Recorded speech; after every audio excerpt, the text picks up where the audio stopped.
नमस्कार दोस्तों, अद्वैत पाठशाला में आप सभी का स्वागत है। तो आज की इस वीडियो में हम पंजाब स्कूल एजुकेशन बोर्ड की इकोनॉमिक्स के नेक्स्ट टॉपिक को हम कवर करेंगे। तो इस चैप्टर के जितने भी टॉपिक कवर हो चुके हैं उसकी जो वीडियोस है आपको प्लेलिस्ट में सीरियल वाइज मिल जाएंगी, तो आप वहां से जाके इन सारी वीडियोस को देख सकते हैं। तो आज की वीडियो में हम क्या पढ़ेंगे? आज की वीडियो में हम फाइनेंशियल सिस्टम के बारे में पढ़ेंगे, वित्तीय प्रणाली। फाइनेंशियल सिस्टम क्या होता है, इसका यूज़ क्या चीज़ है, ठीक है। तो इस चीज़ को हम पढ़ेंगे। तो बिना किसी देर के चलिए इस वीडियो को हम शुरू करते हैं। तो फाइनेंशियल सिस्टम की बात करते हैं, वित्तीय प्रणाली। अब देखिए, इकोनॉमिक गोल जो होता है, आर्थिक लक्ष्य, countries aim for economic growth. देखिए, हर एक कंट्री क्या चीज़ चाहती है? हर एक कंट्री ये चाहती है कि उसके देश का इकोनॉमिक ग्रोथ हो, मतलब आर्थिक वृद्धि हो, यानी वो देश जो है तरक्की की राहों पे बढ़े, ठीक है, उसके आर्थिक ग्रोथ हो। अब इसके लिए resources use development depends on efficient financial resource use. अब देखिए, अगर किसी भी कंट्री को अपना आर्थिक ग्रोथ करना है तो उसके लिए उस कंट्री को क्या करना होगा?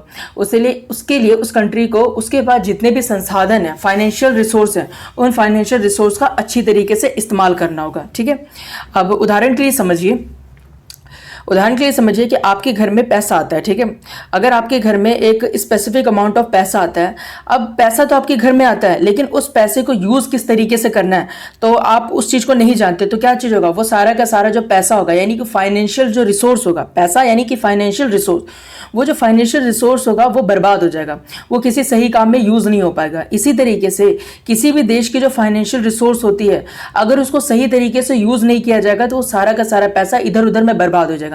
सही से यूज करने का मतलब क्या है कि अगर आपके देश के पास फाइनेंशियल रिसोर्स है तो आप उसे एजुकेशन में लगा रहे हैं कि नहीं लगा रहे हैं, हेल्थ फैसिलिटी में लगा रहे हैं कि नहीं लगा रहे हैं, अपने देश को ग्रोथ होने में लगा रहे हैं कि नहीं लगा रहे हैं, तो ये सही यूज है। गलत यूज क्या चीज है कि उन पैसों का इस्तेमाल करके आप वेपन्स बना रहे हैं, अपने देश को और बर्बादी के रास्तों पर लेके जा रहे हैं, ऐसे ऐसे स्टेप उठा रहे हैं जिससे लोगों के सुख, शांति, समृद्धि सारी चीजें बर्बाद हो रही हैं, ठीक है। तो आपके देश की जो फाइनेंशियल रिसोर्स है उसको अच्छे तरीके से मैनेज करने के लिए एक पूरा का पूरा सिस्टम की जरूरत होती है। वो सिस्टम क्या करेगा कि आपके देश की जो फाइनेंशियल रिसोर्स है, यानी कि आपके देश का जो पैसा है, उसे सही तरीके से काम पर कैसे लगाएं, सही तरीके से यूज में कैसे लाएं, उसको पूरी तरीके से एक तरीके से कैलकुलेट करता है, ठीक है। तो उस पूरे सिस्टम को हम लोग क्या बोलते हैं? ये पूरा सिस्टम जिसमें पैसों का सही ढंग से उपयोग हो सके, इस चीज की स्टडी करते हैं, उस चीज को मैनेज करते हैं, इसी को हम बोलते हैं फाइनेंशियल सिस्टम, ठीक है। तो फाइनेंशियल सिस्टम इसे बोलते हैं। अब सिस्टम नेसेसिटी क्यों है, क्यों प्रणाली की जरूरत है, क्यों फाइनेंशियल सिस्टम की जरूरत है? अब financial system manages resources effectively, क्योंकि फाइनेंशियल सिस्टम अगर देश के अंदर होगा तो उस देश के अंदर जितने रिसोर्सेज होंगे, फाइनेंशियल रिसोर्सेज होंगे, उनके सही तरीके से यूज किया जा सकेगा, ठीक है। अब साथ साथ में कनेक्शन जोड़, it links various societal parts for support, ये विभिन्न सामाजिक हिस्सों को समर्थन के लिए जोड़ती है। अब साथ साथ में देखिए, अगर किसी भी देश का फाइनेंशियल सिस्टम बढ़िया होगा तो वो और भी चीज़ों को सपोर्ट करेगी कि ताकि देश पूरी तरीके से ग्रोथ करे। एग्जांपल के लिए, अगर देश के पास अच्छा खासा फाइनेंशियल सपोर्ट है, ठीक है, फाइनेंशियल सिस्टम है, तो उसकी वजह से बैंक क्या करेगी? बैंक ऐसे लोगों को लोन प्रोवाइड करेगी जो गरीब है या जो अपना बिजनेस स्टार्ट करना चाहते हैं, क्योंकि अगर वो बिजनेस स्टार्ट करेंगे, अपना काम शुरू करेंगे, तो इससे क्या होगा? इससे देश को भी टैक्स मिलेगा, उनका बिजनेस ग्रोथ होगा तो देश को भी तरक्की होगी, ठीक है, बहुत सारे लोगों को रोजगार मिलेगा, तो ओवरऑल ग्रोथ किसी की कंट्री की ग्रोथ होगी। और ग्रोथ किस वजह से? क्योंकि फाइनेंशियल सिस्टम का सही यूज किया गया, ठीक है।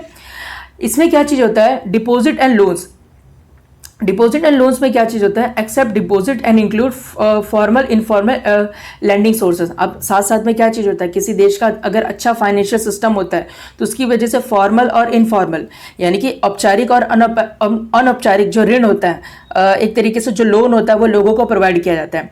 अब ये जो फॉर्मल इनफॉर्मल सोर्सेज हैं, इसको मैं अभी नेक्स्ट वीडियो में आपको डिटेल में समझाऊंगा, इतना अभी समझ लो। फॉर्मल का मतलब है कि जब लोन दिया जाता है तो प्रॉपर डॉक्यूमेंटेशन वगैरह होती है। इनफॉर्मल का मतलब है किसी भी तरह की डॉक्यूमेंटेशन वगैरह नहीं होती, ठीक है। तो अगर किसी देश का फाइनेंशियल सिस्टम अच्छा होगा तो लोगों को लोन इजीली मिल पाएगा, जिनको जरूरत है उनको लोन मिल पाएगा, ठीक है।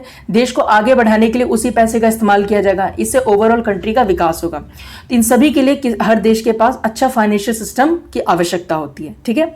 तो इस टॉपिक में हमने फाइनेंशियल सिस्टम के बारे में पढ़ा, तो एक बार ही रिवाइज कर लेते हैं क्या हमने पढ़ा।